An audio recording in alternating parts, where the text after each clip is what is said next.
Well, my decision was, I always wanted to go in the Navy. You know, I always thought that was between the Navy and the Air Force, because I was really young when my dad got out of the Navy, so I really didn't know. But we lived in a lot of places that had water, and you know, I was like this fish out of water. I was always by the water. I was always in the water. And then, you know, hearing my dad's sea stories and stuff like that, and I see what's going on in the Air Force. Not that there's nothing wrong with the Air Force. It's, you know, they eat great.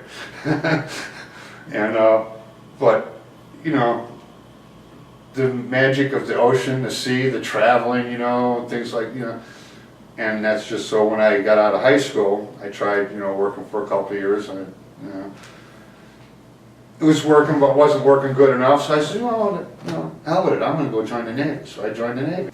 Didn't bother me a bit. I already did that basic kind of living before that. You know, and then when I got out, when my dad got out, he retired in 1969. We lived in Cape Cod. Came back to Ohio, and I went back to the school system that I was in, because whenever my dad would go overseas, we always moved back to Ohio.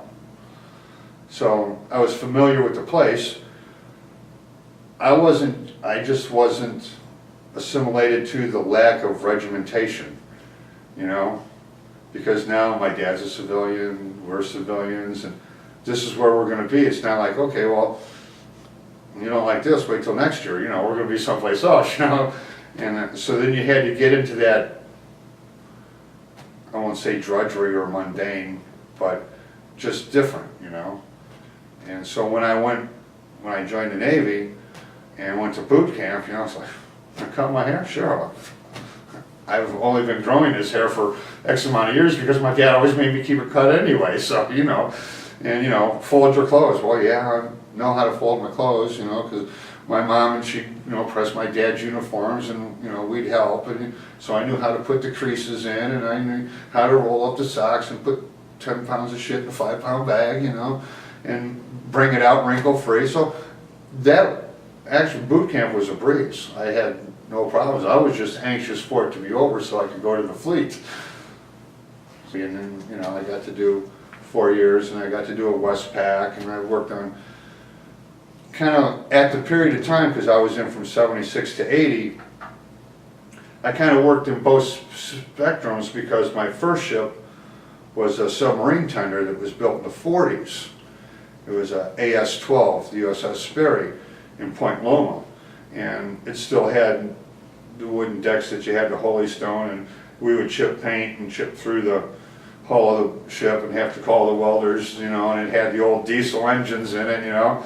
And then when I got off of that, I went to the other side of San Diego, to 32nd Street, to a brand new Spruance class gas turbine powered destroyer.